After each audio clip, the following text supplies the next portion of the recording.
Bonjour, j'espère que vous allez bien. Aujourd'hui, nous sommes à plus de 1000 abonnés sur YouTube et je t'explique tout dans cette vidéo. Je me suis lancé sur YouTube parce que j'avais ces soucis-là de partager ma connaissance avec les autres. Avant de me lancer, je me suis décidé de chercher à apprendre, à lire beaucoup de livres, que ce soit des livres audio, mais aussi des livres en papier. Et je me suis décidé de me lancer. Je me suis dit, il ne faut plus que je puisse garder toutes ces compétences moi-même. Il ne faut plus que je puisse garder toutes ces connaissances moi-même. Il faut que je puisse les partager avec mes proches. Et comment est-ce que je peux les partager? Mais c'est à travers une chaîne YouTube. Parce qu'à cette époque-là, j'avais déjà ma page Facebook. Malheureusement, elle a été dérangée par les gens de mauvais goût. Mais on a déjà mis en place une autre page sur laquelle on est en train de créer du contenu. Et ça marche très bien là-bas aussi. Et donc, pour une petite parenthèse, sur ma page Facebook au début, je l'avais créée dans l'objectif d'aider les gens avec des leçons, des histoires de vie. Et là, je ne faisais qu'écrire, je faisais pas de vidéos là-bas. Là-bas, j'écrivais des histoires, des séries, écrites. Je faisais des histoires comme ça et je partageais avec des gens. Les gens, ils kiffaient beaucoup. Ils m'encourageaient, ils me lançaient des messages positifs et c'était comme ça.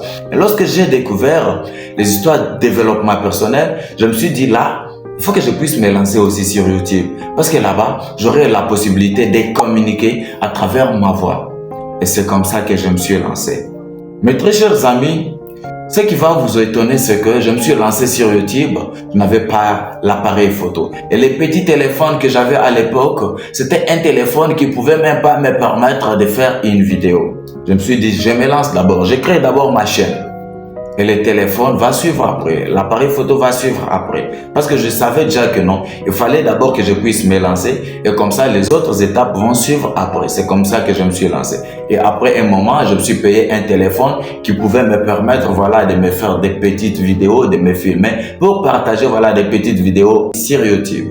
Et là, quand je me lance sur YouTube, je n'avais pas un microphone. Je me suis décidé de chercher d'abord un petit microphone qui pouvait me permettre de faire des petites vidéos. C'est ces petits microphones-là que j'ai commencé à utiliser. C'est ça, mon premier microphone avec lequel je me suis lancé sur YouTube.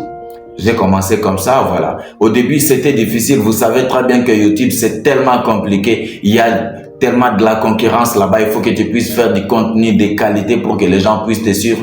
Et vous savez, un débutant, quelqu'un qui est novice en matière, donc c'était pas facile. J'ai commencé à charbonner là-bas, j'ai souffert. Mais tellement que je savais déjà, j'avais déjà eu à apprendre beaucoup de leçons à travers des livres que je lisais. J'étais toujours résilient. Je savais que c'était difficile, mais ça devait toujours aller après un moment. C'est pourquoi je n'ai pas eu à abandonner. J'étais toujours résilient. Je ne faisais que forcer. Au début, là, au lieu de gagner des abonnés, moi, je ne faisais que perdre des abonnés. Imaginez-vous, je me retrouve déjà avec 10 vidéos pendant que j'ai des abonnés. J'ai 3 abonnés, 5 abonnés. Et c'était compliqué. Ça me cassait la tête. Et les autres qui me voyaient, je me rappelle très bien, il y a un ami qui avait vu ma première vidéo, c'était pas aussi, c'était pas belle à suivre tellement que l'image était floue, les sons, catastrophique.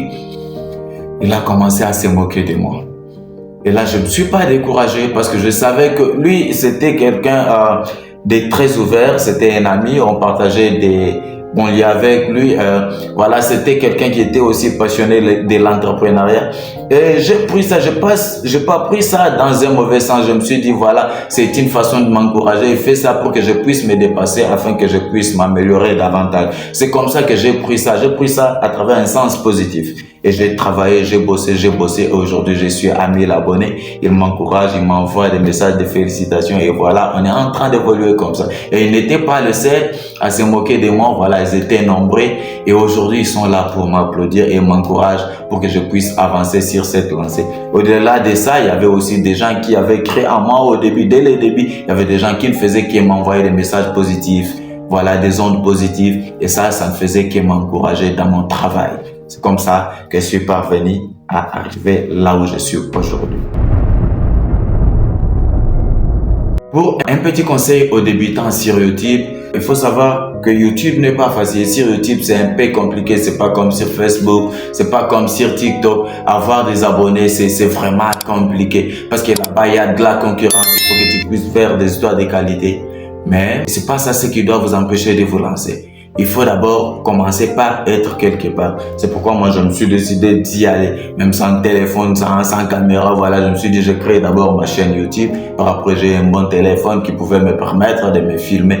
Par après, j'ai acheté mon microphone. Aujourd'hui, j'ai quand même des microphones. Je peux utiliser ça, je peux utiliser celle-ci, je peux utiliser l'autre. Voilà. Donc, j'ai le choix quand même. C'est pas que je suis déjà arrivé, mais j'ai le choix. Et même le fait d'être à l'aise devant la caméra, ça n'a pas été comme ça. Au début, là, c'était compliqué. Je savais pas comment faire le cadrage. Il fallait que je puisse faire tout ça. Mais c'est en faisant des petites erreurs que j'étais en train d'apprendre. Et là, ça m'a permis aussi d'apprendre le montage vidéo, d'apprendre comment faire des miniatures, comment faire des bannières, voilà. Comment apprendre tous ces mystères-là qui se cachent derrière les travaux des réseaux sociaux. J'ai appris tout ça moi-même. Et aujourd'hui, je suis en train de le faire. Je travaille bien que ça devient un peu compliqué parce que c'est tellement lourd, c'est trop. Voilà, il faut gérer trop de choses en même temps. Mais je suis parvenu quand même à le faire. Je peux faire des montages vidéo, des montages photos, voilà. Je peux utiliser Canva, Photoshop, voilà, CapCut, tout ça. Et ça, c'est très bien.